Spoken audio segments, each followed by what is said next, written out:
ನಮಸ್ಕಾರ ವೀಕ್ಷಕರೇ. ಇವತ್ತಿನ ಝೀರೋದ ಮಾರ್ಕೆಟ್ಸ್ ನ ದ ಡೈಲಿ ಬ್ರೀಫ್ ಎಪಿಸೋಡ್ ಅಲ್ಲಿ ನಿಮ್ಗೋಸ್ಕರ 2 ಟಾಪಿಕ್ಸ್ ಅನ್ನ ನಾನ್ ತಗೊಂಡ್ ಬಂದಿದ್ದೀನಿ. ಮೊದಲಿಗೆ ಸೋಷಿಯಲ್ ಮೀಡಿಯಾ ಮೂಲಕ ನಡೀತಿದ್ದಂತಹ 104 ಕೋಟಿ ಟ್ರೆಂಡಿಂಗ್ ಮೋಸನ ಸೆಬಿ ಬಯಲ್ ಮಾಡಿದೆ. ಇದಾದ್ಮೇಲೆ ಗ್ರೋತ್ ಕಮ್ಮಿ ಆಗ್ತಿದೆ ಅಂತ RBI ರೆಪೋ ರೇಟ್ ನ 6.25% ಗೆ ಇಳಿಸಿದೆ. ಈ 2 ಟಾಪಿಕ್ಸ್ ಬಗ್ಗೆ ಇವತ್ತಿನ ಎಪಿಸೋಡ್ ಅಲ್ಲಿ ಡಿಸ್ಕಸ್ ಮಾಡೋಣ. ಹಣಕಾಸಿನ ವಿಷಯ ಹಾಗೂ ಫೈನಾನ್ಷಿಯಲ್ ಮಾರುಕಟ್ಟೆಯಲ್ಲಿ ನಡೆಯುವಂತಹ ದೊಡ್ಡ ಚೇಂಜಸ್ ಬಗ್ಗೆ ನಾವಿಲ್ಲಿ ಡೀಟೇಲ್ಡ್ ಆಗಿ ಡಿಸ್ಕಸ್ ಮಾಡೋಣ. ಇವತ್ತು 10th ಫೆಬ್ರವರಿ ಮಂಡೇ. ನಾನು ನಿಮ್ಮ ನಿರೂಪಕಿ ಚಂದನಾ ಗೌಡ. ನೀವೇನಾದ್ರೂ ನಮ್ಮ ಕಾರ್ಯಕ್ರಮವನ್ನ ಕೇಳಬೇಕು ಅಂತ ಅನ್ಕೊಂಡಿದ್ರೆ ಆಪಲ್ ಮತ್ತೆ ಸ್ಪಾಟಿಫೈ ಪಾಡ್ಕಾಸ್ಟ್ ಅಲ್ಲಿ ಕೇಳಬಹುದು. ಯಾವುದೇ ರೀತಿಯಾದಂತಹ ಸ್ಪ್ಯಾಮ್ ಮಾಡ್ತಿಲ್ಲ. ಪ್ರತಿಯೊಂದು ಲಿಂಕ್ ಸಹ ಕಮೆಂಟ್ ಸೆಕ್ಷನ್ ಅಲ್ಲಿ ಅವೈಲೇಬಲ್ ಇದೆ.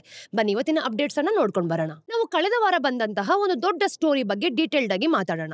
ಸೆಬಿ ಒಂದು ಟ್ರೇಡಿಂಗ್ ಎಜುಕೇಶನ್ ಸ್ಕ್ಯಾಮ್ ಅನ್ನ ಹಿಡಿದಾಕಿದೆ. ಒಂದ್ಸಲ ಇಮ್ಯಾಜಿನ್ ಮಾಡ್ಕೊಳ್ಳಿ, ಯಾರಾದ್ರೂ ಒಂದು ಪ್ರೊಪ್ರೇಟರಿ ಟ್ರೇಡಿಂಗ್ ಸಿಸ್ಟಮ್ ಇಂದ 283 ಕೋಟಿ ಮ್ಯಾನೇಜ್ ಮಾಡ್ತೀನಿ, ಗ್ಯಾರಂಟಿಡ್ ರಿಟರ್ನ್ಸ್ ಕೊಡ್ತೀನಿ, ಮತ್ತೆ ಸ್ಟಾಕ್ ಮಾರ್ಕೆಟ್ ನಲ್ಲಿ ಕೋಟ್ಯಾಂತರ ರೂಪಾಯಿ ಮಾಡೋದಕ್ಕೆ ಟೀಚ್ ಮಾಡ್ತೀನಿ ಅಂತ ಹೇಳಿದ್ರೆ ನೀವ್ ಏನ್ ಮಾಡ್ತೀರಾ? ಖಂಡಿತವಾಗ್ಲೂ ಒಪ್ಕೊಳ್ತೀರಾ ಅಲ್ವಾ? ಇದು ನಿಜ ಆಗೋಕೆ ಖಂಡಿತವಾಗ್ಲೂ ಸಾಧ್ಯ ಇಲ್ಲ. ಆದ್ರೆ ಸೆಬಿ ಏನ್ ಮಾಡಿದೆ ಗೊತ್ತಾ? Asmita Patel global school of trading private limited ನ ಇನ್ವೆಸ್ಟಿಗೇಟ್ ಮಾಡಿದಾಗ ಈ ವಿಷಯ ಗೊತ್ತಾಗಿದ್ದು. ಇದು ಸೋಷಿಯಲ್ ಮೀಡಿಯಾ ಮತ್ತೆ ಫೈನಾನ್ಷಿಯಲ್ ಫ್ರಾಡ್ ಬಗ್ಗೆ ಒಂದು ವಿಚಿತ್ರ ಕತೆ. ಇದರ ಸೆಂಟರ್ ನಲ್ಲಿ ಅಸ್ಮಿತಾ ಪಟೇಲ್ ಇದ್ರು. ಅವರ ಯೂಟ್ಯೂಬ್ ಸಬ್ಸ್ಕ್ರೈಬರ್ಸ್ ನ ನೋಡಿದಾಗ 5,26,000 ಇತ್ತು. Instagram followers 2,90,000. ಹಾಗೇನೆ ಇವರು 1,00,000 ಸ್ಟೂಡೆಂಟ್ಸ್ಗೆ ಮೆಂಟರ್ ಆಗಿದ್ದೀನಿ ಅಂತಾನು ಕೂಡ ಎಲ್ಲಾ ಕಡೆ ಹೇಳ್ಕೊಂಡಿದ್ರು. ಹಾಗೇನೆ ಬೇರೆ ಪ್ಲಾಟ್ಫಾರ್ಮ್ಸ್ ಅಲ್ಲೂ ಕೂಡ ಇವರು ಫೇಮಸ್ ಆಗಿದ್ರು ಅಂತಾನೆ ಹೇಳ್ಬೋದು. ಬೇಸಿಕಲಿ ಈ company masters in price action trading MPAT, ಹಾಗೆ let's make India trade LMIT ಮತ್ತೆ ಆಪ್ಷನ್ಸ್ ಮಲ್ಟಿಪ್ಲೈಯರ್ಸ್ ತರ ಬೇರೆ ಕೋರ್ಸಸ್ ನ ಆಫರ್ ಮಾಡ್ತಿತ್ತು. ಅವರ ಮೇನ್ ಕೋರ್ಸ್ MPAT ಗೆ 7 lakhs ಮತ್ತೆ 18% GST ಸೇರಿಸಿ 8.26 lakhs ರೂಪಾಯಿ ಇತ್ತು. ಸೆಬಿ ಅವ್ರಿಗೆ ಸಿಕ್ಕಿರೋ ಕೆಲವು ಸುಳ್ಳುಗಳ ಬಗ್ಗೆ ಹೇಳ್ತೀನಿ. ಅವರ ಸೆಷನ್ ನಲ್ಲಿ ನಾವು ನೋಡಿದಾಗ 35 ರಿಂದ 40% ರಿಟರ್ನ್ ಬರುತ್ತೆ ಅಂತ ಹೇಳ್ತಿದ್ರು. ಒಬ್ಬ CA 1.5 ವರ್ಷದಲ್ಲಿ 30 ಲಕ್ಷದಿಂದ 12 ಕೋಟಿ ಮಾಡಿದ್ದಾರೆ ಅಂತಾನು ಕೂಡ ಹೇಳ್ತಿದ್ರು. ಒಬ್ಬ 18 ವರ್ಷದ ಹುಡುಗ 8 ರಿಂದ 9 ತಿಂಗಳಲ್ಲಿ 12 ಲಕ್ಷ ಪ್ರಾಫಿಟ್ ಮಾಡಿದಾನೆ ಅಂತ ಟೆಸ್ಟಿಮೋನಿಯಲ್ಸ್ ಅಲ್ಲಿ ಕೂಡ ಕೊಡ್ತಿದ್ರು. ಅವರ ಸ್ಪೀಕರ್ ಒಬ್ರು ಮಾರ್ಕೆಟ್ ನ ನೋಡದೆ ಒಂದೇ ತಿಂಗಳಲ್ಲಿ 12% ಪ್ರಾಫಿಟ್ ಮಾಡಿದೀನಿ ಅಂತಾನು ಕೂಡ ಹೇಳ್ಕೊಂಡಿದ್ರು. ಒಂದು ಸೆಷನ್ ನಲ್ಲಿ 300% ರಿಟರ್ನ್ ಬರುತ್ತೆ ಅಂತ ಅವರು ಲೆಕ್ಕ ಹಾಕಿನೂ ಕೂಡ ತೋರಿಸಿದ್ರು. ಸೆಬಿ ಕಂಡು ಹಿಡಿದಿರೋ ರಿಯಾಲಿಟಿ ಏನಂದ್ರೆ ಅವರು 283 ಕೋಟಿ ಮ್ಯಾನೇಜ್ ಮಾಡ್ತಿದೀವಿ ಅಂತ ಹೇಳಿದ್ರು. ಆದ್ರೆ ಅವರ ಒಂದು ಟ್ರೇಡಿಂಗ್ ಟರ್ನ್ ಓವರ್ 15.27 crores ಇತ್ತು. ಮತ್ತೆ ನೆಟ್ ಪ್ರಾಫಿಟ್ ಬರೀ 12.28 lakhs ಇತ್ತು. ಬೇಸಿಕಲಿ ಅವ್ರು ಏನ್ ಹೇಳ್ತಿದ್ರು ಅದು ಖಂಡಿತವಾಗ್ಲೂ ನಿಜ ಆಗಿರ್ಲಿಲ್ಲ. ಅವರ ಆಪರೇಷನ್ಸ್ ತುಂಬಾ ಸಿಸ್ಟಮೆಟಿಕ್ ಆಗಿತ್ತು. ಅವರು ಮೊದಲು ಜನರನ್ನ 3 ದಿನದ ಕೋರ್ಸ್ ಅಂದ್ರೆ let's make India trade LMIT ಗೆ ಸೇರಿಸ್ಕೊಂಡಿದ್ರು. ಆ ಸೆಷನ್ ಅಲ್ಲಿ ನಾವು ನೋಡಿದಾಗ ಮ್ಯೂಚುವಲ್ ಫಂಡ್ಸ್ ಆಗಿರ್ಬೋದು, ಗೋಲ್ಡ್ ಇದನ್ನ ಸೇಲ್ ಮಾಡಿ ಫ್ರೆಂಡ್ಸ್ ಮತ್ತೆ ಫ್ಯಾಮಿಲಿ ಹತ್ರ ದುಡ್ಡು ತಗೊಂಡು ಅವರ ಕೋರ್ಸಸ್ಗೆ ಸೇರ್ಕೊಳ್ಳಿ ಅಂತಾನು ಕೂಡ ಹೇಳ್ತಿದ್ರು. ಅವರು ಟ್ರೇಡಿಂಗ್ ಏನಿದೆ ಅಲ್ವಾ ಅದನ್ನ ರೆಸ್ಟೋರೆಂಟ್ ಮಾಡೋದಕ್ಕಿಂತ ಕಮ್ಮಿ ರಿಸ್ಕ್ ಅಂತಾನು ಕೂಡ ಹೇಳಿದ್ರು. ಜನ ಅವರ ಮೇನ್ ಕೋರ್ಸ್ಗೆ ಜಾಯಿನ್ ಆದ್ಮೇಲೆ ಅವರು ABC ಲಿಮಿಟೆಡ್ ನಲ್ಲಿ ಟ್ರೇಡಿಂಗ್ ಅಕೌಂಟ್ಸ್ ಅನ್ನ ಓಪನ್ ಮಾಡಬೇಕಿತ್ತು. ಆ ಕಂಪನಿಯಲ್ಲಿ ಅಸ್ಮಿತಾ ಪಟೇಲ್ ಒಬ್ಬ ಆಥರೈಸ್ಡ್ ಪರ್ಸನ್ ಆಗಿದ್ರು. ಆಮೇಲೆ ಅವರನ್ನ ಟೆಲಿಗ್ರಾಮ್ ಚಾನೆಲ್ M17 ಟೆಕ್ನಿಕಲ್ ಅಪ್ಡೇಟ್ಸ್ಗೆ ಸೇರಿಸ್ಕೊಂಡಿದ್ರು. ಅಲ್ಲಿ ಅವರು ಟ್ರೇಡಿಂಗ್ ಅಡ್ವೈಸ್ ಸಹ ಕೊಡ್ತಿದ್ರು. ಸೆಬಿ ಪ್ರಕಾರ ಅವರು ಟೆಲಿಗ್ರಾಮ್ ಚಾನೆಲ್ಸ್ ಇಂದ ಜನರನ್ನ ಕಂಟ್ರೋಲ್ ಮಾಡ್ತಿದ್ರಂತೆ. ಹಾಗೇನೆ ಅವರು ಎಕ್ಸೆಲ್ ವರ್ಕ್ ಶೀಟ್ಸ್ ಅನ್ನ ಕಳಿಸಿ correct entry prices, stop losses ಮತ್ತೆ ಟ್ರೇಡ್ಸ್ ಯಾವಾಗ ಮಾಡ್ಬೇಕು ಅಂತಾನು ಕೂಡ ಹೇಳ್ಕೊಡ್ತಿದ್ರು. In case stop losses hit ಆದ್ರೆ ಅವರು ಬೇಗನೆ ಬೇರೆ ಟ್ರೇಡಿಂಗ್ ಪ್ಯಾರಾಮೀಟರ್ಸ್ ಕೂಡ ಕೊಡ್ತಿದ್ರು.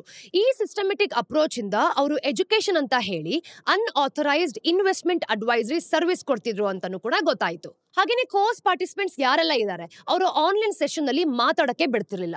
ಹಾಗೆ ಒಬ್ರಿಗೊಬ್ರು ಕೂಡ ಇಂಟ್ರಾಕ್ಟ್ ಮಾಡದಿರೋ ರೀತಿನೂ ಕೂಡ ನೋಡ್ಕೊಳ್ತಾ ಇದ್ರು. ಈ ಪಾರ್ಟಿಸಿಪೆಂಟ್ಸ್ ಕೇಳೋ ಪ್ರಶ್ನೆಗೆ ಚಾರ್ಟ್ ಪೋರ್ಟಲ್ ನಲ್ಲಿ ಆನ್ಸರ್ ಸಿಗ್ತಿರ್ಲಿಲ್ಲ. ಈ ತರ ಮಾಡ್ತಿದ್ರಿಂದ ಜನ ಅವರ ಎಕ್ಸ್ಪೀರಿಯನ್ಸ್ ನ ಶೇರ್ ಮಾಡ್ಕೊಳ್ಳೋದಕ್ಕೆ ಮತ್ತೆ ಕಂಪ್ಲೇಂಟ್ ಮಾಡೋದಕ್ಕೂ ಸಹ ಆಗ್ತಿರ್ಲಿಲ್ಲ. ನೋಡಿ, 2019 ಮತ್ತೆ 2024 ನಡುವೆ ಅವರು 90.49 crores ಫೀಸ್ ಅನ್ನ ಕಲೆಕ್ಟ್ ಮಾಡಿದ್ರು. ಕಿಂಗ್ ಟ್ರೇಡರ್ಸ್, ಜೆಮಿನಿ ಎಂಟರ್ಪ್ರೈಸಸ್ ಮತ್ತೆ ಯುನೈಟೆಡ್ ಎಂಟರ್ಪ್ರೈಸಸ್ ತರ ಕಂಪನಿಗಳಿಂದ ಏನಿಲ್ಲ ಅಂದ್ರೂ ಕೂಡ 104 ಕೋಟಿ ಫೀ ಅನ್ನ ಕಲೆಕ್ಟ್ ಮಾಡಿದ್ದಾರೆ. ಸೆಬಿ ಇವಾಗ ಸ್ಟ್ರಿಕ್ಟ್ ಆಕ್ಷನ್ ತಗೊಂಡಿದೆ. ಅವರು ಅನ್ರಿಜಿಸ್ಟರ್ಡ್ ಇನ್ವೆಸ್ಟ್ಮೆಂಟ್ ಅಡ್ವೈಸರಿ ಸರ್ವಿಸ್ ಅನ್ನ ನಿಲ್ಲಿಸೋದಕ್ಕೆ ಅಂತಾನೆ ಸಹ ಆರ್ಡರ್ ಸಹ ಮಾಡಿದ್ದಾರೆ. ಅವರ ಅಸೆಟ್ಸ್ ನ ಫ್ರೀಸ್ ಮಾಡಿದ್ದಾರೆ ಅಂತಾನೆ ಹೇಳ್ಬೋದು. ಮತ್ತೆ 53.67 crores ದುಡ್ಡನ್ನ ವಾಪಸ್ ತಗೊಳ್ಳೋದಕ್ಕೂ ಸಹ ಟ್ರೈ ಮಾಡ್ತಿದ್ದಾರೆ. ಬೇಸಿಕಲಿ ಈ ಕೇಸ್ ಅನ್ನ ಟ್ಯಾಕ್ಸ್ ಅಥಾರಿಟೀಸ್ಗೆ GST ಮತ್ತೆ ಇನ್ಕಮ್ ಟ್ಯಾಕ್ಸ್ ವೈಲೇಷನ್ಸ್ ಬಗ್ಗೆ ರೆಫರ್ ಮಾಡ್ತಿದ್ದಾರೆ. ಹಾಗೇನೆ ಈ ಕೇಸ್ ಅನ್ನ ನಾವು ನೋಡಿದಾಗ ಸೋಷಿಯಲ್ ಮೀಡಿಯಾ ಇನ್ಫ್ಲೂಯೆನ್ಸ್ ಆಗಿರ್ಬೋದು ಮತ್ತೆ ಫೈನಾನ್ಷಿಯಲ್ ಎಜುಕೇಶನ್ ಇಂದ ಯಾವ ರೀತಿ ತೊಂದರೆ ಆಗತ್ತೆ ಅಂತ ಹೇಳ್ತಿದೆ. ಯಾವಾಗ ಯಾರಾದ್ರೂ ಕೂಡ ಗ್ಯಾರಂಟಿಡ್ ರಿಟರ್ನ್ಸ್ ಕೊಡ್ತೀವಿ ಅಂತಾರೆ ಅಂದ್ರೆ ಅವಾಗ ನೀವು ಅವರಿಂದ ತುಂಬಾನೇ ದೂರ ಇರಬೇಕು. ಈಗ ಮುಂದಿನ ಸ್ಟೋರಿಯಲ್ಲಿ RBI ಪಾಲಿಸಿ ಅನಾಲಿಸಿಸ್ ಸ್ಕ್ರಿಪ್ಟ್ ಬಗ್ಗೆ ಮಾತಾಡೋಣ. ನೋಡಿ, RBI ರೀಸೆಂಟ್ ಆಗಿ ಲೇಟೆಸ್ಟ್ ರೇಟ್ ಡಿಸಿಷನ್ ಮತ್ತೆ ಅದರಿಂದ ಎಕನಾಮಿಗೆ ಏನ್ ಎಫೆಕ್ಟ್ ಆಗುತ್ತೆ ಅಂತ ಹೇಳಿದೆ. ಈಗ ಕೀ ರೇಟ್ ಡಿಸಿಷನ್ ಬಗ್ಗೆ ನಾವು ನೋಡ್ತಾ ಹೋಗೋದಾದ್ರೆ RBI ಪಾಲಿಸಿ ರೆಪೋ ರೇಟ್ ನ ಏನಿಲ್ಲ ಅಂದ್ರೂ ಕೂಡ 25 ಬೇಸಿಸ್ ಪಾಯಿಂಟ್ಸ್ ಗೆ ಕಮ್ಮಿ ಮಾಡಿದೆ. ಅಂದ್ರೆ 6.25% ಗೆ ತಗೊಂಡ್ ಬಂದಿದೆ. ಈ ಟೈಮ್ ನಲ್ಲಿ ಎಲ್ಲಾ ಸೆಂಟ್ರಲ್ ಬ್ಯಾಂಕ್ಸ್ ಹುಷಾರಾಗಿ ಇರೋದ್ರಿಂದ ಇದು ನೋಡೋದಕ್ಕೆ ವಿಚಿತ್ರ ತರ ಕಾಣಿಸ್ತಿದೆ. ಹಾಗೇನೆ ಅವರು ನ್ಯೂಟ್ರಲ್ ಸ್ಟ್ಯಾಂಡ್ಸ್ ನ ಮೇಂಟೈನ್ ಸಹ ಮಾಡ್ತಿದ್ದಾರೆ. ಗ್ರೋತ್ ಬಗ್ಗೆ ಮಾತಾಡೋಣ, ಯಾಕೆಂದ್ರೆ ಇಲ್ಲಿಂದ ವಿಷಯ ತುಂಬಾ ಇಂಟ್ರೆಸ್ಟಿಂಗ್ ಆಗೋಕೆ ಶುರುವಾಗುತ್ತೆ. Q2 ನಲ್ಲಿ ನಾವು ನೋಡಿದಾಗ GDP ಗ್ರೋತ್ 8.1% ಇಂದ 5.4% ಗೆ ಕಮ್ಮಿ ಆಯಿತು. ಇದು ಸಣ್ಣ ತೊಂದರೆ ಅಲ್ವೇ ಅಲ್ಲ, ಇದು ಗಂಭೀರವಾದ ವಿಷಯ ಅಂತ ಹೇಳ್ಬೋದು. ಇನ್ವೆಸ್ಟ್ಮೆಂಟ್ ಗ್ರೋತ್ ಬೇಗ ಕಮ್ಮಿ ಆಗ್ತಿದೆ, ಮತ್ತೆ ಅರ್ಬನ್ ಕನ್ಸಪ್ಷನ್ ಕೂಡ ತೊಂದರೆಯಲ್ಲಿದೆ ಅಂತಂದ್ರೆ ಕಾರ್ಪೊರೇಟ್ ಸೆಕ್ಟರ್ ಕೂಡ ಅಷ್ಟೊಂದು ಚೆನ್ನಾಗಿಲ್ಲ ಅಂತ ಅರ್ಥ. Q3 ರಿಸಲ್ಟ್ಸ್ ನಾವು ನೋಡಿದ್ರೆ ಗ್ರೋತ್ ಕಷ್ಟ ಇದೆ ಅಂತ ಇಲ್ಲೇ ಕ್ಲಿಯರ್ ಆಗಿ ಗೊತ್ತಾಗ್ತಿದೆ. ನೋಡಿ, RBI FY26 ಗೆ ಈ GDP ಗ್ರೋತ್ ಅನ್ನು ನಾವು ನೋಡಿದಾಗ 6.7% ಇರುತ್ತೆ ಅಂತ ಹೇಳ್ತಿದೆ. ಇದು ಕೇಳೋಕೆ ಚೆನ್ನಾಗಿದ್ರೂ ಕೂಡ ಇದು ಎಕನಾಮಿಯ ಪೊಟೆನ್ಶಿಯಲ್ ಗ್ರೋತ್ ರೇಟ್ ಗಿಂತ ಕಮ್ಮಿ ಇದೆ ಅಂತಾನೆ ಹೇಳ್ಬೋದು. ಅದಕ್ಕೆ RBI ಇನ್ಫ್ಲೇಷನ್ ಗಿಂತ ಗ್ರೋತ್ ಗೆ ಸಪೋರ್ಟ್ ಮಾಡೋದಕ್ಕೆ ಟ್ರೈ ಮಾಡ್ತಿದೆ. ಫಸ್ಟ್ ಹಾಫ್ ನಲ್ಲಿ ನಾವು ನೋಡಿದಾಗ ಗ್ರೋತ್ 6.9% ಇದೆ, ಮತ್ತೆ ಸೆಕೆಂಡ್ ಹಾಫ್ ನಲ್ಲಿ ನೋಡಿದಾಗ 6.5% ಇರುತ್ತೆ ಅಂತಾನು ಕೂಡ ಹೇಳ್ತಿದ್ದಾರೆ. ಅಂದ್ರೆ ಈಗಿರುವಂತಹ ಕಷ್ಟ ಮುಂದೆನೂ ಇರ್ಬೋದು ಅಂತ ಇವರೇ ಅನ್ಕೊಳ್ತಿದ್ದಾರೆ. RBI ಏನ್ ನೋಡ್ತಿದ್ಯೋ ಮತ್ತೆ ಪಬ್ಲಿಕ್ ಏನ್ ಅನ್ಕೊಳ್ತಿದ್ಯೋ ಅದು ಬೇರೆ ತರನೇ ಇದೆ. ಸೆಂಟ್ರಲ್ ಬ್ಯಾಂಕ್ ಇನ್ಫ್ಲೇಷನ್ ನಾವು ನೋಡಿದಾಗ FY26 ಗೆ 4.2% ಇರುತ್ತೆ ಅಂತ ಹೇಳ್ತಿದೆ. ಆದ್ರೆ ಜನರ ಪ್ರಕಾರ ಮುಂದಿನ 3 ತಿಂಗಳಲ್ಲಿ ಇನ್ಫ್ಲೇಷನ್ 9.3% ಇರುತ್ತೆ, ಮತ್ತೆ ಒಂದೇ ವರ್ಷದಲ್ಲಿ 10.2% ಆಗುತ್ತೆ ಅಂತಾನು ಕೂಡ ಹೇಳ್ತಿದ್ದಾರೆ. ಅಫಿಷಿಯಲ್ ಫೋರ್ಕಾಸ್ಟ್ ಅಲ್ಲಿ ನಾವು ನೋಡಿದಾಗ ಮತ್ತೆ ಜನರ ಅನಿಸಿಕೆ ನಡುವೆ ಇರುವಂತಹ ಗ್ಯಾಪ್ ಸಹ ತುಂಬಾ ಇಂಪಾರ್ಟೆಂಟ್. ಯಾಕಂದ್ರೆ ಅದರಿಂದ ಸ್ಪೆಂಡಿಂಗ್ ಮತ್ತೆ ಇನ್ವೆಸ್ಟ್ಮೆಂಟ್ ಡಿಸಿಷನ್ ಸಹ ಚೇಂಜ್ ಆಗತ್ತೆ. ಕೇರೆಡ್ಜ್ ನ ಒಂದು ರಿಪೋರ್ಟ್ ಪ್ರಕಾರ ವೆಜಿಟೇಬಲ್ಸ್ ಪ್ರೈಸಸ್ ಬಿಟ್ರೆ ಈ ಒಂದು ಕೋರ್ ಇನ್ಫ್ಲೇಷನ್ 3.9% ಇದೆ. ಅಂದ್ರೆ RBI ನ ಟಾರ್ಗೆಟ್ ಗಿಂತ ಕಮ್ಮಿ ಇದೆ ಅಂತ ಅರ್ಥ. ಆದ್ರೆ ಮುಂದೆ ತೊಂದರೆ ಆಗ್ಬೋದು ಅಂತಾನು ಕೂಡ ಇಲ್ಲಿ ತೋರಿಸ್ತಿದೆ. ಎಡಿಬಲ್ ಆಯಿಲ್ ಸೆಕ್ಟರ್ಗೆ ಡೊಮೆಸ್ಟಿಕ್ ಮತ್ತೆ ಇಂಟರ್ನ್ಯಾಷನಲ್ ಸೈಡ್ಸ್ ಇಂದಾನು ಕೂಡ ಪ್ರಾಬ್ಲಮ್ ಇದೆ. ಹವಾಮಾನ ಸರಿ ಇಲ್ಲದೆ ಇದ್ರೂ ಕೂಡ ಫುಡ್ ಇನ್ಫ್ಲೇಷನ್ಗೆ ತೊಂದರೆ ಆಗ್ಬೋದು. ಕ್ಲೈಮೇಟ್ ಚೇಂಜ್ ಇಂದ ಇನ್ಫ್ಲೇಷನ್ ಜಾಸ್ತಿ ಆಗೋದು ಒಂದು ದೊಡ್ಡ ವಿಷಯನೇ.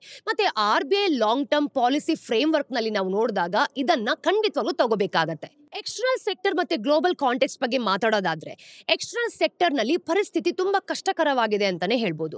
ಅಕ್ಟೋಬರ್ ಇಂದ $21 ಬಿಲಿಯನ್ ಅಂದ್ರೆ FPI ಔಟ್ಫ್ಲೋಸ್ ಆಗಿದೆ ಅಂತಾನೆ ಗೊತ್ತಾಗತ್ತೆ.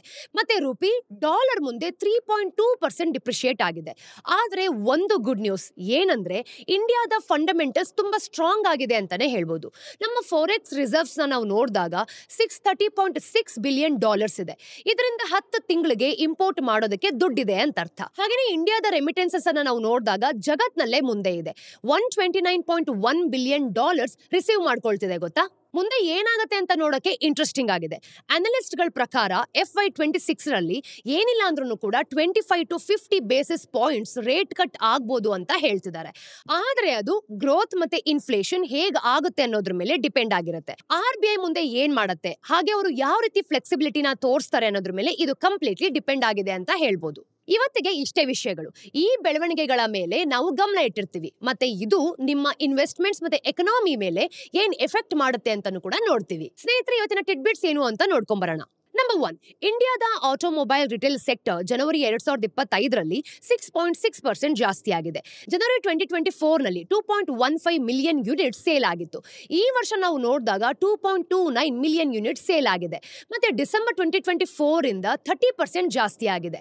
ಪ್ಯಾಸೆಂಜರ್ ವೆಹಿಕಲ್ಸ್ ನಾವು ನೋಡ್ತೀವಿ ಅಂತಂದ್ರೆ 15.53% ಅಂದ್ರೆ ಇಯರ್ ಆನ್ ಇಯರ್ ಗ್ರೋತ್ ಆಗಿದೆ. ಮತ್ತೆ ಡಿಸೆಂಬರ್ ಇಂದ ನಾವು ನೋಡಿದಾಗ 58.77% ಜಾಸ್ತಿ ಆಗಿದೆ ಅಂತಾನೆ ಹೇಳ್ಬೋದು. ಟೂ ವೀಲರ್ಸ್ ಅನ್ನು ನೋಡಿದಾಗ 4% ಇಯರ್ ಆನ್ ಇಯರ್ ಜಾಸ್ತಿ ಆಗಿದೆ. ಹಾಗೆ 3 ವೀಲರ್ಸ್ ಮತ್ತೆ ಟ್ರ್ಯಾಕ್ಟರ್ ಸಹ 6.8% ಮತ್ತೆ 5% ಜಾಸ್ತಿ ಆಗಿದೆ. ಕಮರ್ಷಿಯಲ್ ವೆಹಿಕಲ್ಸ್ ಅನ್ನು ನಾವು ನೋಡ್ತಿದೀವಿ ಅಂತಂದ್ರೆ ಇಯರ್ ಆನ್ ಇಯರ್ 8% ಜಾಸ್ತಿ ಆಗಿದೆ. ನಂಬರ್ 2, ಐಟಿಸಿ ಲಿಮಿಟೆಡ್ನ stand alone net profit Q3 FY25 ರಲ್ಲಿ 1.18% ಜಾಸ್ತಿ ಆಗಿದೆ. ಅಂದ್ರೆ 5638.25 ಕ್ರೋರ್ಸ್ ತಲುಪಿದೆ ಅಂತ ಅರ್ಥ. ಆನಲಿಸ್ಟ್ಗಳ ಪ್ರಕಾರ ಅಂದಾಜನ್ನ ಮಾಡಿದಾಗ 5200 ಕೋಟಿ ಇದೆ. ಇನ್ನು ಆಪರೇಷನ್ಸ್ ಇಂದ ರೆವಿನ್ಯೂ 8.4% ಜಾಸ್ತಿಯಾಗಿ 18,290.24 ಕ್ರೋರ್ಸ್ ತಲುಪಿದೆ. ಇನ್ನು ಸಿಗರೆಟ್ ಸೆಗ್ಮೆಂಟ್ ಅಲ್ಲಿ ನಾವು ನೋಡ್ತಿದೀವಿ ಅಂತಂದ್ರೆ ಚೆನ್ನಾಗಿ ನಡೀತಿದೆ ಅಂತಾನೆ ಹೇಳ್ಬೋದು. ರೆವಿನ್ಯೂ ಕೂಡ 7.7% ಜಾಸ್ತಿಯಾಗಿ 8,136.29 ಕ್ರೋರ್ಸ್ ಆಗಿದೆ. ಇನ್ನು FMCG ಬಿಸ್ನೆಸ್ ಅನ್ನ ನಾವು ನೋಡಿದಾಗ 4% ಜಾಸ್ತಿಯಾಗಿ 5,418 ಕ್ರೋರ್ಸ್ ತಲುಪಿದೆ ಅಂತಾನೆ ಹೇಳ್ಬೋದು. ಎಡಿಬಲ್ ಆಯಿಲ್ಸ್, ವೀಟ್ ಮತ್ತೆ ಪ್ಯಾಕೇಜಿಂಗ್ ಮೆಟೀರಿಯಲ್ಸ್ ಬೆಲೆ ಜಾಸ್ತಿ ಇದ್ರೂ ಬಿಸ್ನೆಸ್ ಚೆನ್ನಾಗಿ ನಡೀತಿದೆ. ನಂಬರ್ 3, ಭಾರತಿ ಏರ್ಟೆಲ್ ನ Q3 ಪ್ರಾಫಿಟ್ ಅನ್ನ ನಾವು ನೋಡಿದಾಗ 483% ಜಾಸ್ತಿಯಾಗಿ 14,760 ಕ್ರೋರ್ಸ್ ತಲುಪಿದೆ. ಕಳೆದ ವರ್ಷದಲ್ಲಿ ನಾವು ನೋಡಿದಾಗ 2,530 ಕ್ರೋರ್ಸ್ ಅಲ್ಲಿ ಇತ್ತು. ಇಂಡಸ್ ಟವರ್ ಸಬ್ಸಿಡಿಯರಿ ಆಗಿರೋದ್ರಿಂದ 14,322.5 ಕ್ರೋರ್ಸ್ ಅಲ್ಲಿ ಲಾಭ ಸಿಕ್ಕಿದೆ. ಇದನ್ನ ಬಿಟ್ಟರು ಪ್ರಾಫಿಟ್ಸ್ ಅಲ್ಲಿ ನಾವು ನೋಡಿದಾಗ 121.3% ಇಯರ್ ಆನ್ ಇಯರ್ ಜಾಸ್ತಿಯಾಗಿ 5,514 ಕ್ರೋರ್ಸ್ ಆಗಿದೆ ಅಂತಾನೆ ಹೇಳ್ಬೋದು. ಜೂನ್ 2024 ರಲ್ಲಿ ಟ್ಯಾರಿಫ್ ಹೈಕ್ಸ್ ಮಾಡಿದಕ್ಕೆ ಮತ್ತೆ ಜಾಸ್ತಿ ದುಡ್ಡು ಕಟ್ಟುವಂತಹ ಕಸ್ಟಮರ್ಸ್ ಜಾಸ್ತಿ ಇರೋದ್ರಿಂದ ಈ ತರ ಆಗಿದೆ ಅಂತ ಹೇಳ್ತಿದ್ದಾರೆ. ಇನ್ನು ಕಾನ್ಸಾಲಿಡೇಟೆಡ್ ರೆವಿನ್ಯೂನ ನಾವು ನೋಡಿದಾಗ 19% ಇಯರ್ ಆನ್ ಇಯರ್ ಜಾಸ್ತಿ ಆಗಿದೆ. ಅಂದ್ರೆ 45,129 ಕ್ರೋರ್ಸ್ ತಲುಪಿದೆ ಅಂತ ಅರ್ಥ. ಮತ್ತೆ ಎಬಿಡಾ ಕೂಡ 24% ಇಯರ್ ಆನ್ ಇಯರ್ ಜಾಸ್ತಿಯಾಗಿ 24,880 ಕ್ರೋರ್ಸ್ ಅಲ್ಲಿ ತಲುಪಿದೆ. ಸ್ನೇಹಿತರೆ, ಇದು ಇವತ್ತಿನ ಝೀರೋದ ಮಾರುಕಟ್ಟೆಯ ದ ಡೈಲಿ ಬ್ರೀಫ್ ನ ಅಪ್ಡೇಟ್. ನಿಮ್ಮೆಲ್ಲರಿಗೂ ವಿಡಿಯೋ ಇಷ್ಟ ಆಗಿದ್ರೆ ಲೈಕ್ ಮಾಡಿ, ಶೇರ್ ಮಾಡಿ, ಸಬ್ಸ್ಕ್ರೈಬ್ ಮಾಡಿ. ಮತ್ತಷ್ಟು ಅಪ್ಡೇಟ್ಸ್ ಒಂದಿಗೆ ಮುಂದಿನ ವಿಡಿಯೋಲಿ ಸಿಗ್ತೀನಿ. ಅಲ್ಲಿ ತನಕ ಟೇಕ್ ಕೇರ್.